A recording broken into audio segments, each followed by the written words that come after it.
നിർമ്മാണ ഘട്ടത്തിൽ അവസാനത്തേതും ശ്രദ്ധാപൂർവം ചെയ്യേണ്ടതുമായ ജോലിയാണ് അതിലെ പോളിഷും നിറം നൽകുന്നത്. അത് 15 വർഷമായി ചെയ്തു വരികയാണ് ശിവപ്രകാശ് എന്ന ഞങ്ങളുടെ പ്രിയപ്പെട്ട ശിവൻ. വർഷങ്ങൾക്ക് മുമ്പ് ഒരു ആഭരണം മണിക്കൂറോളം ബ്രഷ് ചെയ്യണം. അതിന് പിന്നീട് പോളിഷ് ടൂൾ ഉപയോഗിച്ച് തേച്ച് മിനുക്കണം. ഇപ്പോൾ സ്വർണ്ണപ്പണിക്കാർക്ക് സഹായകരമായ രീതിയിൽ ആധുനിക യന്ത്രങ്ങൾ വന്നു കഴിഞ്ഞു. ഡ്രം പോളിഷ്, മാഗ്നറ്റ് പോളിഷ് എന്നിവയാണ് അത്. ചെറിയ സമയം കൊണ്ട് ആഭരണങ്ങളുടെ എല്ലാ ഭാഗത്തും നല്ല രീതിയിൽ പോളിഷ് കിട്ടുവാൻ ഈ യന്ത്രങ്ങൾ സഹായിക്കുന്നു. തിരുവനന്തപുരത്തെ പഴയശാലയിലാണ് ഈ സ്ഥാപനത്തിന്റെ പേര് 3 in 1 എന്നാണ്.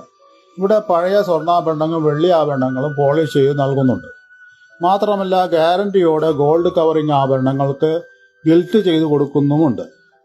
ഈ ആവശ്യങ്ങൾക്കായി നിങ്ങൾക്കേവർക്കും വിശ്വാസപൂർവ്വം ഈ സ്ഥാപനത്തെ സമീപിക്കാവുന്നതാണ്. നന്ദി.